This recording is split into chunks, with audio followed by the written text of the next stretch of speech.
Hierdie boodskap na toe gebring deur Skatte in die Hemel. Gaan sluit graag by ons Facebookgroep aan vandag. Vandag se skriflesing kom uit Genesis 1 verse 26 en 27. Toe het God gesê, kom ons maak die mens as ons verteenwoordiger, ons beeld, sodat hy kan heers oor die vis in die see, die voëls in die lug, die makdiere en die wilde diere en al die diere wat op die aarde kruip.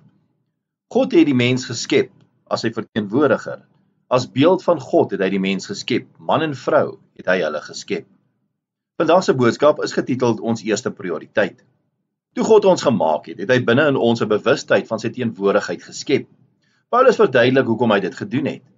Hy sê, van die skepping van die wêreld af kan 'n mens uit die werke van God duidelik aflei dat sy krag ewigdurig is en dat hy waarlik God is.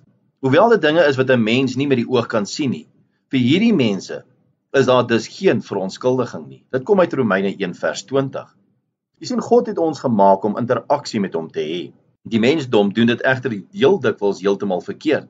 In steede van om ons na God te wend, ignoreer ons hom in ons dwaasheid en aanbid dit wat hy geskep het. Die aarde, son, maan, onsienbare en sienbare afgode, valsgode en selfs mense was al almal voorwerpe van verering tot wie mense bid. Deur dit te doen, verwerp hulle die een ware God en verdien hulle sy woede. Jesus leer ons dat elke gelowige se eerste prioriteit moet wees. Jy moet die Here jou God lief hê, met jou hele hart, met jou hele siel en met jou hele verstand. Dit is die grootste en die eerste gebod.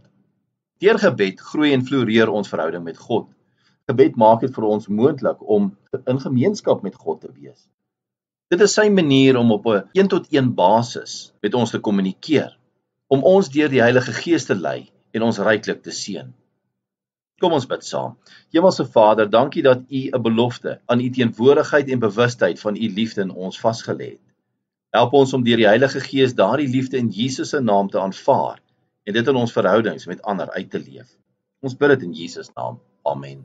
As jy soortgelyke boodskappe wil ontvang Maandag tot Vrydag, sluit aan by ons WhatsApp broadcast groep.